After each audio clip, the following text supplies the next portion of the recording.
Rangkuman Spotlight hari ini. Anwar sedia buktikan di mahkamah Muhyiddin tak hapus hutang peneroka Felda. Kongres Nasional Keadilan memaknai reformasi menjulang madani. Wanita Keadilan persoalkan adakah konsert terkecuali dari enakmen Kelantan. Pengecualian visa bakal rangsang industri pelancongan negara. Ahli Parlimen Bukit Gantang pula isytihar sokong Perdana Menteri.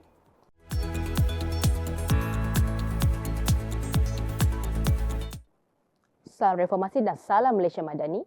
Saya Fatin Emelina dalam Spotlight Keadilan. Hari ini 4 Disember 2023, kita mulakan dengan segmen Tangkis Fitnah. Anwar sedia buktikan di mahkamah Muhyiddin tak hapus hutang peneroka Felda. Perdana Menteri Datuk Seri Anwar Ibrahim bersedia untuk membuktikan di mahkamah dakwaannya bahawa bekas Perdana Menteri Muhyiddin Yassin tidak mengambil langkah untuk menyelesaikan pelupusan hutang 8.3 bilion ringgit untuk peneroka Felda. Bagaimanapun, Muhyiddin mengulangi bahawa dia telah melaksanakan sepenuhnya penghapusan hutang peneroka Felda pada 2021 dengan menegaskan bahawa Anwar sengaja salah tafsir dan memutarbalikkan perkara itu untuk memfitnahnya. Dalam penyataan pembelaan yang difailkan pada 10 Oktober lepas terhadap saman fitnah Muhyiddin, Anwar memetik justifikasi pembelaan bersedia untuk membuktikan dakwaan di mahkamah dan komen yang berpatutan. Datuk Seri Anwar mendakwa apabila hapus kira hutang 8.3 bilion ringgit diumumkan, tiada sebarang dana kerajaan atau dana kerajaan yang mencukupi sepadan diberikan untuk memastikan Felda dapat memenuhi obligasi-obligasi kewangan mereka. Mahkamah Tinggi Kuala Lumpur sebelum ini menetapkan saman fitnah itu selama 8 hari perbicaraan penuh tahun hadapan, iaitu dari 2 hingga 5 Disember dan 16 hingga 19 Disember.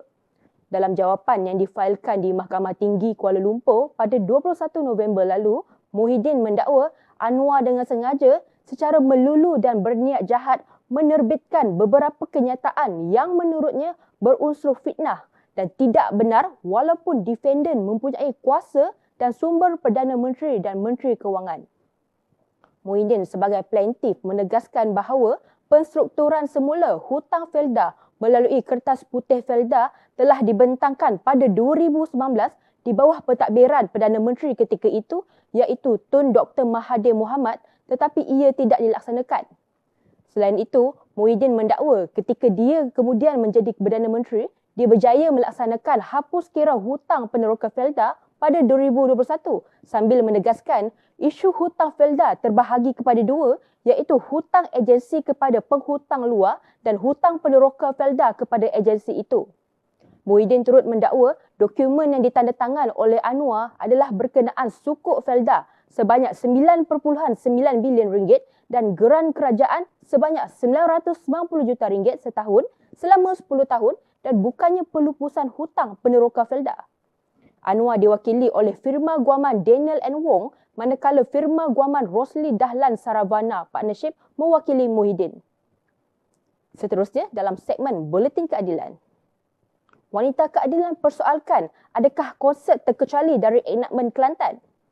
Wanita Keadilan Kelantan menggesa kerajaan negeri segera menyiasat penganjuran sebuah konsert yang dipercayai berlangsung di Bacok pada 20 November lalu.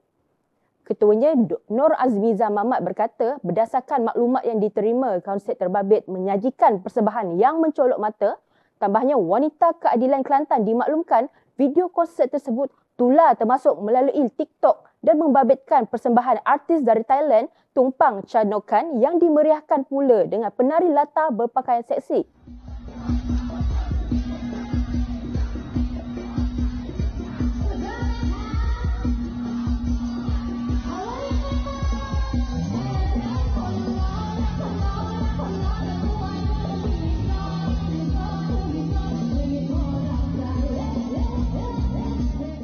Mereka difahamkan konsert tersebut dianjur sempena Pesta Loy Krathong dan melalui beberapa sebaran video di TikTok jelas memperlihatkan pakaian penyanyi serta penari dalam keadaan tidak memenuhi enakmen kawalan hiburan negeri Kelantan. Justeru, Wanita Keadilan menuntut kerajaan Kelantan membuat siasatan lanjut serta mengambil tindakan sewajarnya. Enakmen tersebut antara lain ditegaskan oleh PAS yang mentadbir kerajaan negeri itu sejak 1990 adalah untuk mentertibkan tata laku rakyat. Menurut Seksyen 36(2) enakmen tersebut, sesuatu peraturan boleh diambil bagi mengawal selia perilaku pelakon, penyanyi dan penghibur selain memastikan pengunjung tempat hiburan berkelakuan sopan dan teratur. Semakan mendapati ada satu rakaman video dimuat naik di TikTok dan memaparkan penyanyi wanita berskirt pendek serta berbaju sendat membuat persembahan di hadapan ratusan penonton. Bersama video tersebut tercatat 24 November 2023, hari Jumaat di Bachok, Kelantan.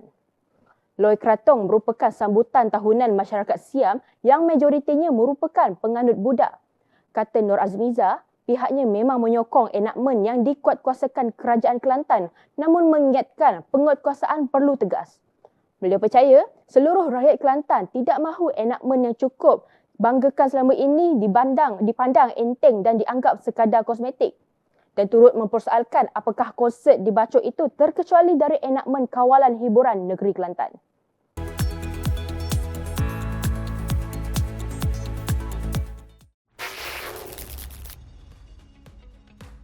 Untuk makluman, saya telah bersama dengan rakan muda ini sejak di awal pengenalan rakan muda pada tahun 1994 lagi, di mana pada masa itu saya bertugas di bahagian pembangunan sukan.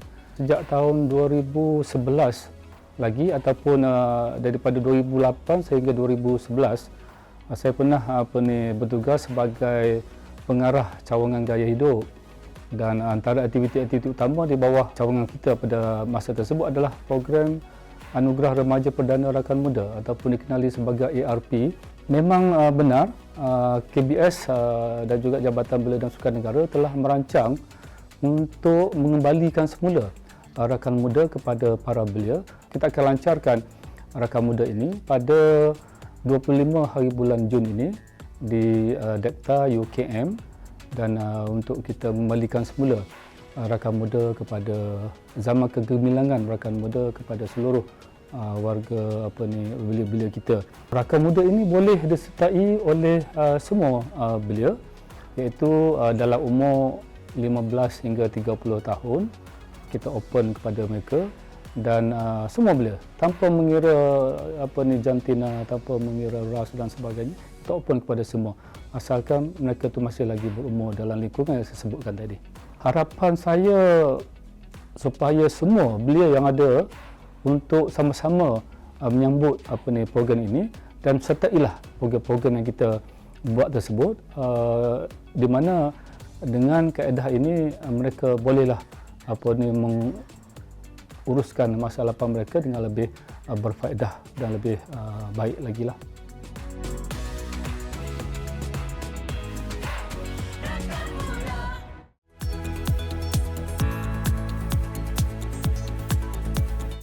Berita seterusnya dalam Buletin Keadilan. Kongres Nasional Keadilan memaknai reformasi menjulang madani.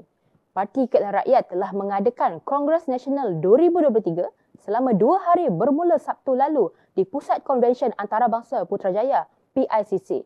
Tuan-tuan dan puan-puan, saudara-saudari yang dikasihi sekalian, kini tibalah saat yang dinanti-nanti. Kita semua akan mendengar amanat melalui ucapan dasar yang akan disampaikan oleh Yang Amat Berhormat Presiden Keadilan.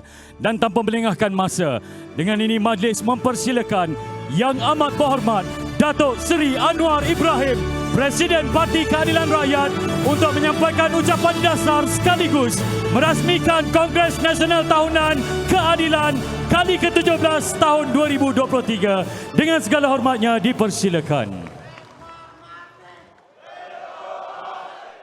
Kongres yang bertemakan memaknai reformasi menjulang madani itu dianggarkan telah dihadiri lebih kurang 2,374 perwakilan dan 1,500 pemerhati.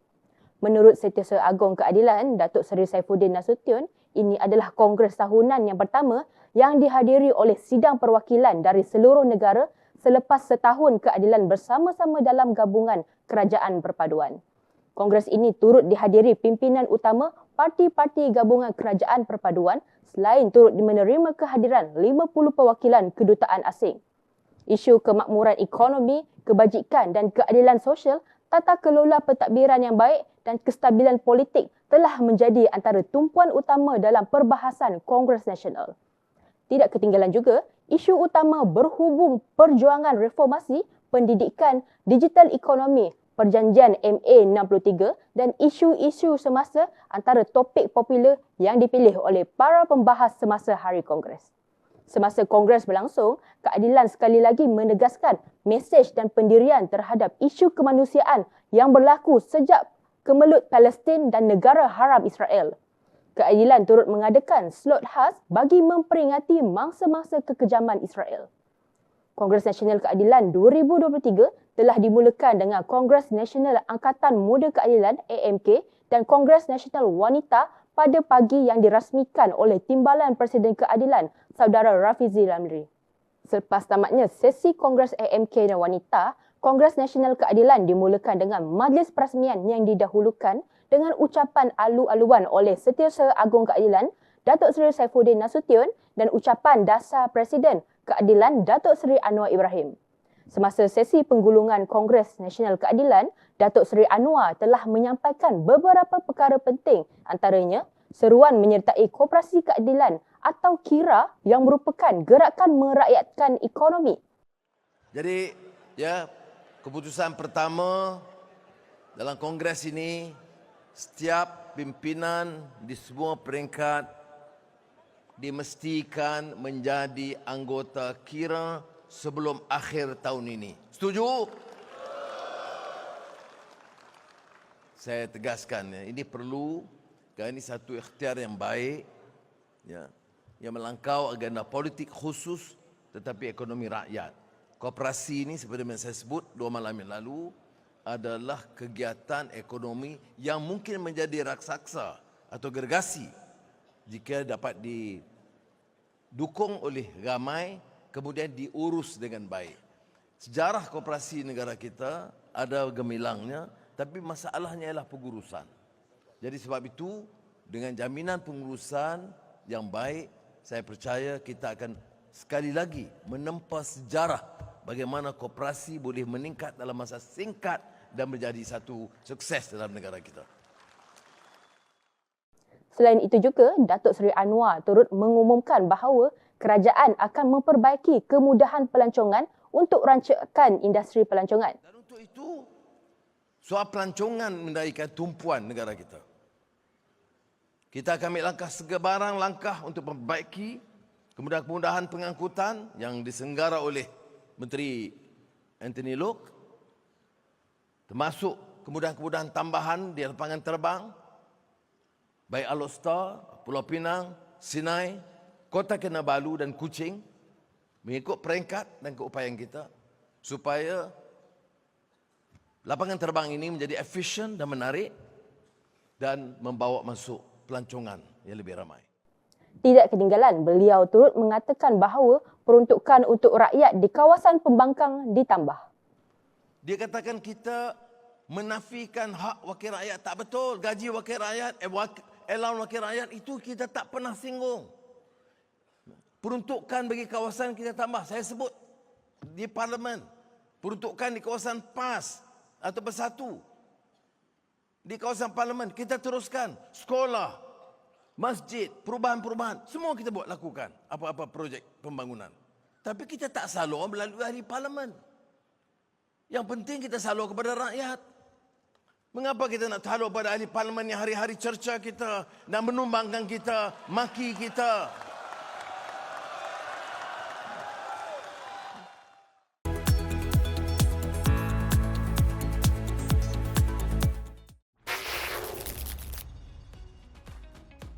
Rakan Muda seperti mana kita semua tahu telah dimulakan sejak tahun 1994 untuk membangunkan sahsia diri anak-anak muda kita dan untuk menyerlahkan potensi mereka. Jadi kerajaan pada ketika itu telah mewujudkan program Rakan Muda untuk kita dapat membangunkan belia-belia kita secara holistik. Jadi kita nampak program ini adalah satu program yang sangat baik. Jadi kita meneruskan saja program ini, cuma diberi nafas baru selari dengan cita rasa anak-anak muda zaman kini. Dan pada mulanya pada tahun 94 bila kerajaan melancarkan Rakan Muda ialah untuk mengatasi isu lepak. Tapi sekarang pada tahun 2023 ini isu dia lebih dinamik, banyak lagi isu, terutamanya bila kita keluar daripada COVID-19, anak-anak muda berdepan dengan pelbagai lagi cabaran. Jadi KBS melancarkan Rakam Muda ini untuk memberi pendekatan yang lebih holistik, meliputi 10 gaya hidup, dan gaya hidup ni mengikut trend terkini supaya anak-anak muda dapat menceburi bidang-bidang yang mereka minat dan membantu dalam pembangunan negara sekaligus. Jadi saya rasa ia mewujudkan satu platform untuk belia terlibat, dan belia ini membentuk 9 juta daripada penduduk Malaysia. Jadi mereka ada satu platform di mana mereka boleh berinteraksi dengan belia-belia lain, dan ia juga mendukung model pembangunan belia madani yang baru dilancarkan. Model ini sehingga 2030, ia berhasrat untuk membentuk belia secara holistik. Jadi kita harap melalui anak-anak muda ini menyertai program Rakam Muda, mereka dapat berhubung dengan warga-warga daripada pelbagai kaum, pelbagai bangsa, pelbagai etnik, jantina. Jadi kita dapat membangunkan Malaysia yang kita hendaki sebab belia adalah masa depan negara kita. Jadi kita harap ramai akan terlibat dengan program Rakam Muda.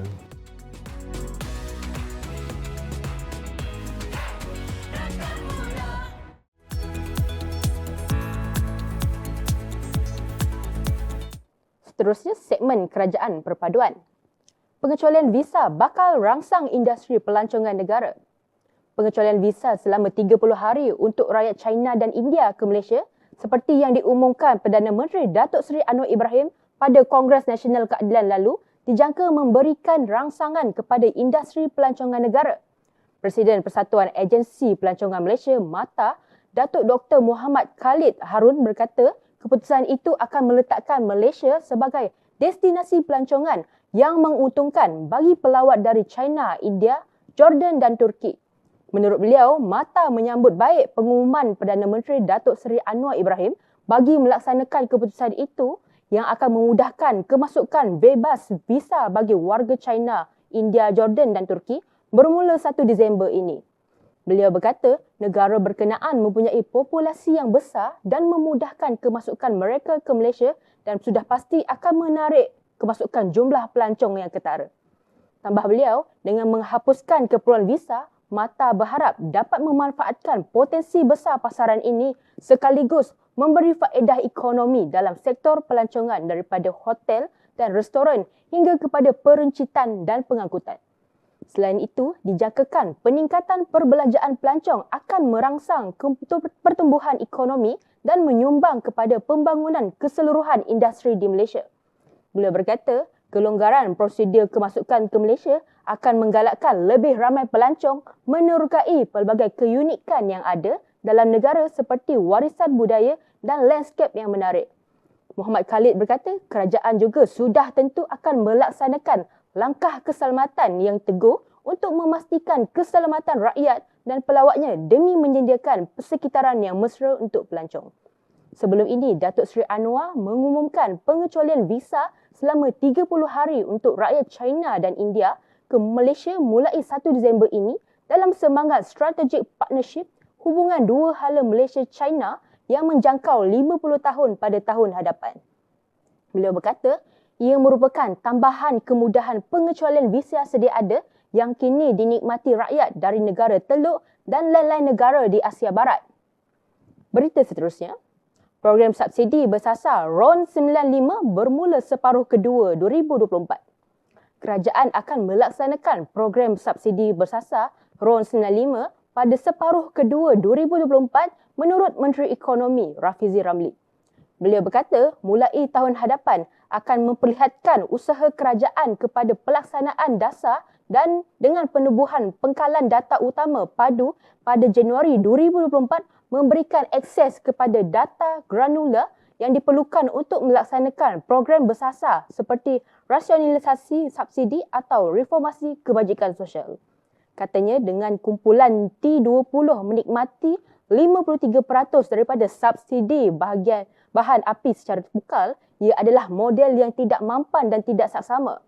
Katanya pada persidangan Tinjauan Ekonomi Negara NEOC, anjuran Institut Penyelidikan Ekonomi Malaysia MIER di Kuala Lumpur, kerajaan akan melancarkan program subsidi bersasar RON 95 pada 2024. Mengulas lanjut, Rafizi berkata kerajaan mengambil masa untuk melaksanakan program subsidi bersasar bagi memastikan pelaksanaannya berjalan lancar. Beliau berkata adalah dijangkakan akan ada ketidakpuasan dan masalah sebaik ia dilaksanakan. Tetapi kerajaan tidak mampu kepada pusing ayu apabila ia dilaksanakan. Rafizi berkata apabila subsidi bersasar dilaksanakan, ia akan diterjemahkan kepada kedudukan fiskal menjelang akhir 2024. Beliau berkata, jika bernasib baik dan bertepatan dengan jangkaan pertumbuhan ekonomi global, pelaksanaannya akan memberi manfaat yang lebih baik kepada negara dari segi pelaburan serta tinjauan pada 2024. Pada awal November, Rafizi dilaporkan berkata, 3 cadangan kaedah penyesaran semula subsidi petrol dan diesel akan dibentangkan dalam mesyuarat Jemaah Menteri bulan ini. Beliau berkata 3 kaedah diputuskan selepas mengambil kira semua pandangan pihak berkepentingan termasuk kementerian berkaitan dan pakar ekonomi dan dibentangkan dalam mesyuarat Majlis Tindakan Ekonomi Negara MTEN pada Mei, Jun, Julai dan September lalu. Berita selanjutnya, lagu Tamil Valtu, KPM ambil tindakan pada pegawai cuai. Kementerian Pendidikan Malaysia KPM akan mengambil tindakan terhadap pegawai yang cuai kerana melarang lagu tradisi bahasa Tamil dinyanyikan semasa majlis perasmian Karnival Bahasa Tamil peringkat kebangsaan baru-baru ini. Sambil menyatakan rasa kesal, Menteri Pendidikan Fadlina Siddiq juga berkata dia memberi jaminan perkara itu tidak akan berulang lagi pada masa hadapan. Hal ini kerana lagu Tamil Valtu sepatutnya dinyanyikan dalam majlis sambutan Deepavali pada 29 November lalu di Pulau Pinang supaya dapat dihayati oleh semua warga pendidik di Pulau Pinang dan itu seharusnya tiada masalah. Beliau memberi jaminan kepada semua perkara ini tidak akan berlaku lagi pada masa akan datang. Kata beliau di Dewan Rakyat, KPM telah mengambil tindakan tegas kepada pegawai yang telah didapati cuai dalam melaksanakan perkara-perkara yang berkaitan dengan sensitiviti. Fadlina berkata ketika menggulung perbahasan pelanjauan 2024 di peringkat jawatankuasa bagi KPM. Pada 24 November lalu, MIC menggesa KPM menjalankan siasatan berhubung tindakan menghalang Kadavul Valtu dan Tamil Valtu dipersembahkan dalam Karnival Bahasa Tamil itu.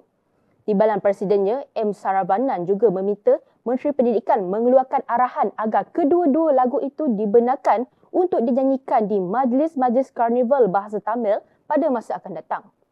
Dia berkata larangan itu telah mencacatkan karnival tersebut yang diadakan di sebuah hotel di Kepala Batas Pulau Pinang. Mengulas lanjut, Fadlina berkata isu berkenaan cukup dekat dengan kerajaan Madani kerana ia tidak sepatutnya berlaku.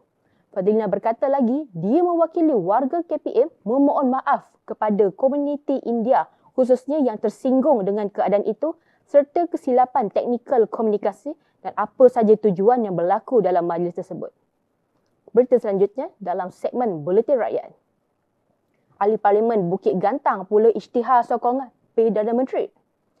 Datuk Seri Abu Hussein Hafiz Said Abdul Fasal, Ahli Parlimen Bukit Gantang pada 28 November lalu mengumumkan sokongan terhadap Perdana Menteri Datuk Seri Anwar Ibrahim.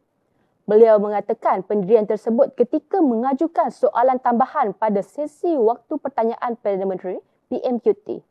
Tambahnya, beliau bersedia untuk memberi dan membantu kerajaan mewujudkan masyarakat madani menangani kenaikan harga dan kos sara hidup dengan mengambil ibrah Nabi Yusuf. Sebelum ini, beliau pernah menyatakan pendirian akan menyokong kepimpinan ahli Parlimen Tambun itu sekiranya peruntukan disalurkan kekuasaannya. Untuk rekod, beliau memohon peruntukan sebanyak 30 juta ringgit melibatkan kerja penyelenggaraan tabika kemas berjumlah 1.5 juta ringgit iaitu pembangunan ekonomi komuniti sebanyak RM90,000 dan kemudahan ameniti sosial sebanyak 3 juta ringgit.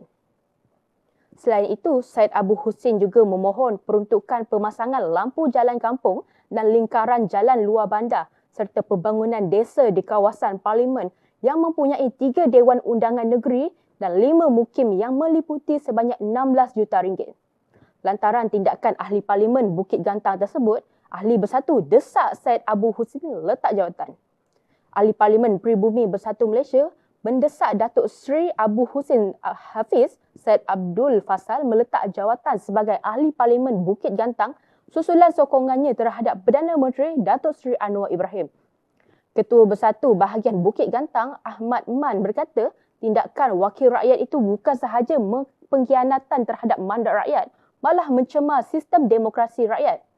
Menurutnya, sebagai ahli parlimen pembangkang, beliau sepatutnya memainkan peranan semak dan imbang dalam pentadbiran kerajaan dengan jujur dan telus. Tambah beliau, sokongan ahli parlimen kepada kerajaan harus berdasarkan kepentingan rakyat atas sesuatu isu, bukannya menyokong kedudukan Perdana Menteri dari blok kerajaan. Katanya ketika sidang akhbar di Pusat Hikmat Dewan Undangan Negeri Kuala Sepetang. Jika beliau begitu percaya sokongan ke atas kerajaan madani itu mendapat restu pengundi, maka beliau seharusnya meletak jawatan dan bertanding semula atas tiket Pakatan Harapan maupun Barisan Nasional. Katanya, keputusan Pilihan Raya Negeri PRN di 6 negeri sebelum ini telah membuktikan bahawa sokongan rakyat masih memihak kepada Perikatan Nasional walaupun mengetahui parti itu bukan sebahagian kerajaan. Ahli Dewan Undangan Negeri Adun Kuala Sepetang itu berkata, sistem demokrasi negara akan terjejas sekiranya semua ahli parlimen pembangkang menyatakan sokongan sama hanya untuk mendapatkan kelebihan peruntukan. Pada 28 November lalu, Syed Abu Hussein menjadi wakil rakyat pembangkang kelima daripada Bersatu yang menyatakan sokongan kepada kepimpinan Perdana Menteri setelah 4 orang ahli parlimen Bersatu melakukan tindakan yang sama. Berita seterusnya, lelaki tawar 5 juta ringgit tembak mati Perdana Menteri sudah ditahan. Seorang lelaki yang melakukan ugutan bunuh terhadap Perdana Menteri ditahan polis di Jalan Tembak, Kota Baru, Kelantan. Pemilik akaun TikTok berkenaan sebelum ini memuat naik video menawarkan 5 juta ringgit kepada sesiapa yang menembak mati Perdana Menteri, menteri dan ahli-ahli sebuah parti politik. Bagaimanapun, video menggemparkan itu sudah dipadamkan. Menurut Ketua Polis Negara Tan Sri Razaruddin Hussein, suspek berusia 34 tahun itu kini direman selama 3 hari bagi membantu siasatan mengikut Seksyen 507 Kanun Keseksaan dan Seksyen 233 Akta Komunikasi dan Multimedia 1998. Tambah beliau, kes masih di peringkat siasatan oleh Unit Siasatan Jenayah Terkelas USJT, Jabatan Siasatan Jenayah JSJ Bukit Aman dan polis menasihatkan orang ramai supaya tidak membuat sebarang spekulasi yang boleh mengganggu proses siasatan. Sementara itu, dalam tangkapan berasingan, polis juga menahan individu berusia 37 tahun bagi membantu siasatan berhubung kenyataan berbaur penghinaan terhadap Yang di-Pertuan Agong. Razaruddin berkata, pengendali akaun Facebook Cik Mat Cik Po itu telah ditahan 26 November di Kota Baru. Permohonan reman di bawah Seksyen 117 Kanun Tata Cara Jenayah dibenarkan selama 4 hari bermula 27 November hingga 30 November ini. Kes disiasat mengikut Seksyen 4-1 Akta Hasutan 1948 kerana mendatangkan kebencian serta penghinaan terhadap mana-mana raja dan Seksyen 233 Akta Komunikasi dan Multimedia 1998 itu penggunaan tidak wajar kemudahan rangkaian atau perkhidmatan rangkaian dan lain-lain. Sehubungan itu, polis tegasnya mengingatkan orang ramai supaya cakna dan prihatin terhadap isu-isu sensitif terutama membabitkan kegentaran awam dan keselamatan negara melalui media sosial. Sekian laporan dari Spotlight Keadilan malam ini. Sebelum berakhir, saya ingin memberi serangkap pantun. Nyio muda dibuat pengat, mari makan lalu puasa. Wahai pemuda, hendaklah ingat, kerana mulut badan binasa. Jangan lupa mengikuti laman rasmi Facebook, TikTok dan YouTube Parti Keadilan Rakyat dan TikTok Studio Keadilan untuk mengetahui rancangan-rancangan yang akan dijalankan secara siaran langsung di masa hadapan. Saya Fatin Emelina. Assalamualaikum, salam hormat dan selamat malam.